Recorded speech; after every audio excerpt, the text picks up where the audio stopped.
Greetings, I'm Herbert Erpaderp, and I like Fallout.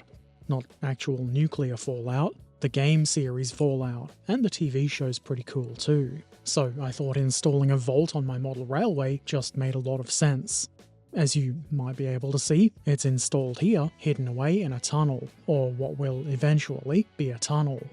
This is 3D printed, and there are quite a few choices for this kind of thing out there. I didn't see any that were specifically for model railways, but why let that stop you? The vault door I decided to use was part of a diorama, which I scaled down to roughly 50% of its original size, and it probably isn't exactly an N scale, but it's close enough for me. I'll put links in the description for anybody interested. The set came with a floor, workbench, and some barrels and other stuff that I didn't use. It also came with this platform with control panel that I did use. Now, as much as I love the Fallout games, this is not going to be an especially game-accurate representation of a vault entrance. I can already hear some tedious nerd whining about how wrong some detail or other is. Go outside. Touch grass. This model is just a little reference hidden away underground on my model railway. It's just a bit of fun. You can see here that I'm looking at the platform and considering its height and such. I did also remove some of the vault wall so that it would fit in the space. Here's one of the default legs that came with the platform.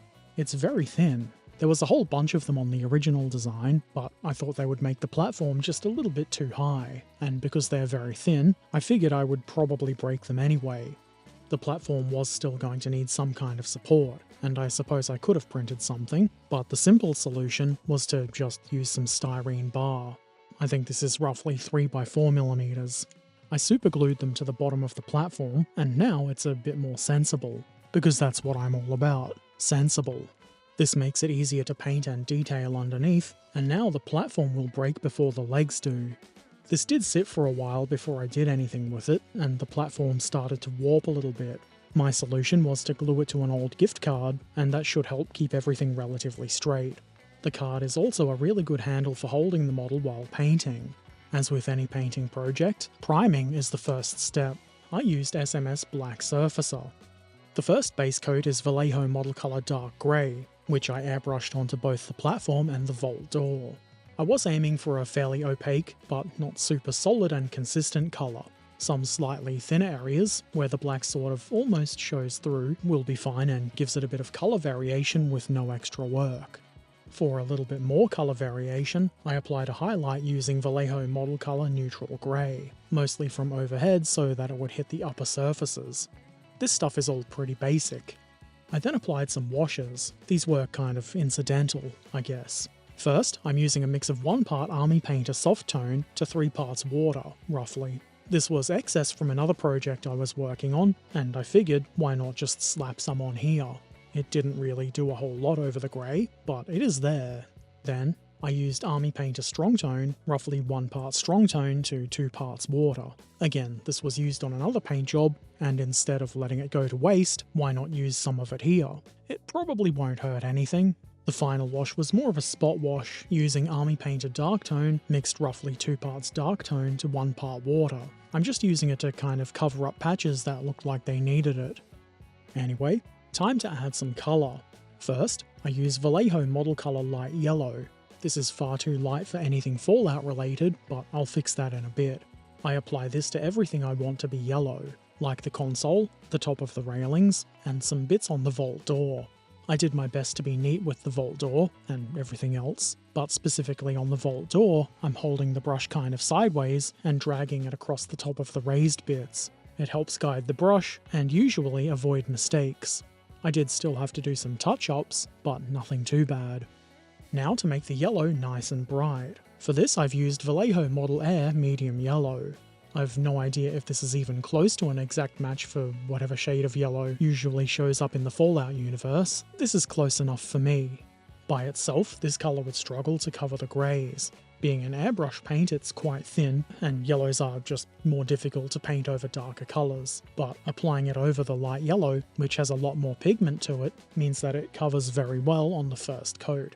Moving on, I painted this little doobie watto with Vallejo Model Color Scarlet, because why not? I used the same colour to add a small dot to the console. Maybe this is a big red button or something. It probably releases the robot hounds that shoot bees out of their mouths. I also painted what looks to be a screen. I used model colour dark grey here. I did consider adding some tiny green specks to represent some text, but at the distance this is meant to be viewed at, I didn't think it would make a difference. There's also another small dot on a bump, presumably another button, which I painted with the same grey. There's no sense in putting too much detail work into this. This is not intended as a close-up model, and it will be in a fairly dark area. Probably best to keep it simple. Here's a pack Brahman, which I also 3D printed, because why not? I thought it would be fun. I'm going to try and keep painting this fairly simple as well. I started with Vallejo Model Air Dark Earth, which I used on the fur, or flesh, whatever it is Brahmans have. After umming and ahhing for a bit, I decided I would prefer Ammo by MiG Red Leather.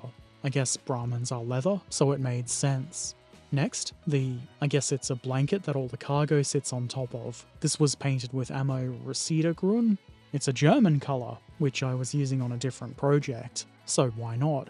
I'm kind of working my way up and outwards here, painting the things that would be harder to reach first, just to make it a bit easier to paint everything neatly. I then painted the barrel with model colour red black. It's red, so that means it's the kind of barrel that explodes. I wasn't totally satisfied with the colour by itself, so I added a rough layer of a roughly 50-50 mix of red-black with model colour red.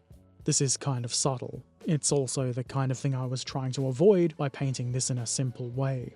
I just can't help myself. On the other side, I painted the big box with model colour royal blue. I was tempted to do some Fallout yellow along the box's ribs, but then I decided not to. Partly to keep it simple, and partly because I'd decided the barrel side would be the more visible side. I did add a bit of a highlight though, which was the royal blue mixed with a little bit of model colour buff. As usual, no precise mixes here. It's a bit blurry, maybe the camera was drunk, but I'm painting the box in the middle of the cargo with model colour reflective green. It's not actually that reflective, but it is green. Then the lower box on the left side was painted with model air Middlestone, because why not? I also used it on this small object in the middle here. I painted the, control stuff, whatever the wooden chunks around the heads are called. I used model colour chocolate brown for this. I used the same colour for another doodad up on the top here. Whatever this thing here is, was painted with Vallejo Model Air Light Rust. Maybe it's rusty, whatever it is. And then I painted any straps and leads I could find with Model Air Burnt Umber. I figured the dark colour might stand out from a distance, but would look a bit less stark and maybe a bit nicer than plain black.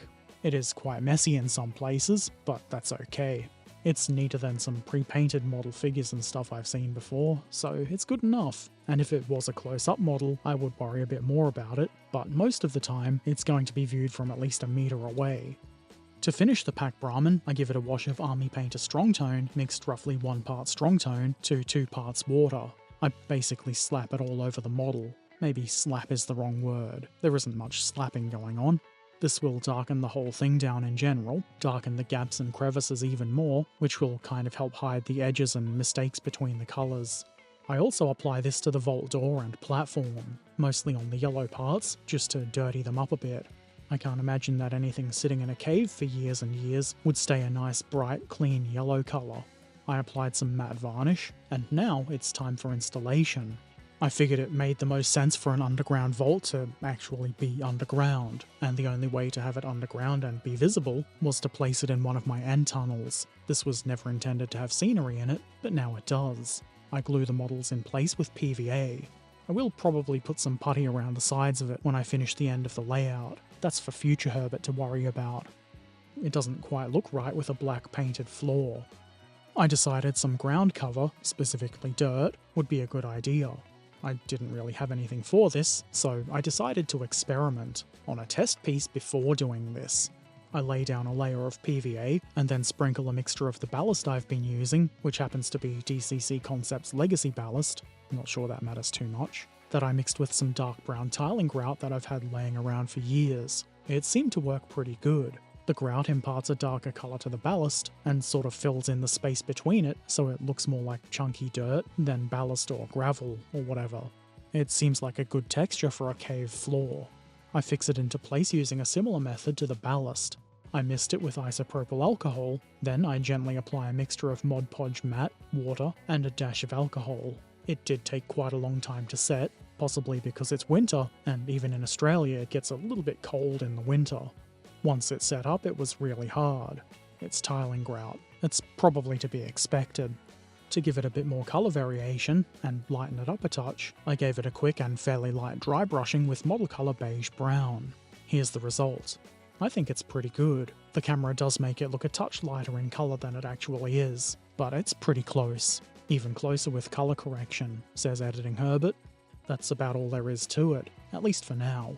I will probably, eventually, add more to this, but that's something to ponder on for a while, which is not an entirely unpleasant part of the hobby. Because it's so dark once the foam is in place over the top, I'm going to add a small light just to make things a bit more visible. This is roughly the angle that it's mostly going to be seen from. For me it's fine, I can see it and move in close, but I would eventually like to take this to model railway shows and such. And I do want this scene to be kind of hidden, but not totally hidden. It should be something you won't see right away, but then you do, and if you're into Fallout, you go, "Oh, Fallout! I like Fallout!" So I think a little light above the scene will help. In the meantime, I used a small light panel to get enough illumination so we can watch the trains roll by. Unpacking the layout to install this little scene was a great opportunity to run some trains. I have a few new locomotives and some more rolling stock to try. Can't not do that. Anyway, I'm really happy with how this has turned out. 3D printing is a fun hobby in itself, but it really opens up model railways as well. You can print pretty much anything you want, and that's perfect for someone like me who wants a lot of what might be considered silly little references and fun things all over the place. Having now got this first piece of scenery installed, albeit technically hidden, I'm feeling really inspired to add more. It is all going to be done in tiny baby steps, of course, but I'm feeling motivated, which is nice. That might be enough waffling. Hopefully you've enjoyed seeing the trains roll by in the gloom. If you have any questions or comments, feel free to put them in the comments section below. Subscribe if you want to see more of this kind of thing, share the video with anybody you think might find it helpful, and if you really like what I do, and you want to see videos a bit early, consider supporting on Patreon or Ko-fi. Links are in the description. Take care of yourselves, be excellent to each other, and thanks for watching. Farewell.